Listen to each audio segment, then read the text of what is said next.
பல ஆண்டுகளுக்கு முன்பு அடர்ந்த மலைகளும் காட்டுகளும் சூழ்ந்த ஒரு சிறிய கிராமம் இருந்தது. அந்த கிராமம்தான் மலைலூர். அங்கு வாழ்ந்த மக்கள் இயற்கையை தெய்வமாக நம்பி வாழ்ந்தார்கள். ஆனால் ஒரு காலத்தில் அந்த ஊருக்கு பெரிய துன்பம் வந்தது. மழை பெய்யாமல் குளங்கள் வற்றின, வயல்கள் கருகின, குழந்தைகள் கூட பசியால் அழுதனர். மக்கள் அனைவரும் தினமும் இறைவனை வேண்டினார்கள்.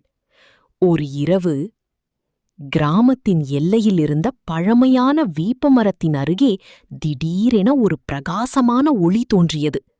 அந்த ஒளி சாதாரண ஒளி இல்லை, முழு கிராமத்தையும் பகல் போல் பிரகாசமாக்கியது.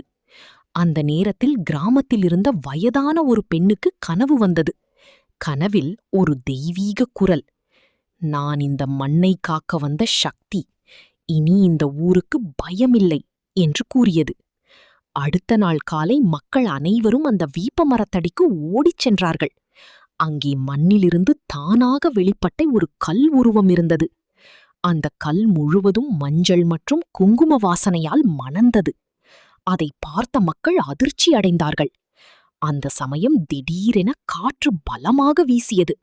வானத்தில் இடியுடன் மேகம் சூழ்ந்தது. பல மாதங்களாக பெய்யாத மழை அந்த நாளில் கொட்டித் தீர்த்தது.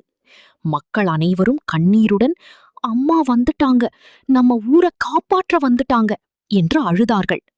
அந்த தெய்வ சக்தியே பின்னர் மலையலூர் அம்மா என்று அழைக்கப்பட்டார். அந்த நாளிலிருந்து மலையலூர் மக்கள் அம்மாவை தங்கள் காவல் தெய்வமாகவும், மழை தரும் தாயாகவும், துன்பத்தை நீக்கும் சக்தியாகவும் வழிபட ஆரம்பித்தார்கள்.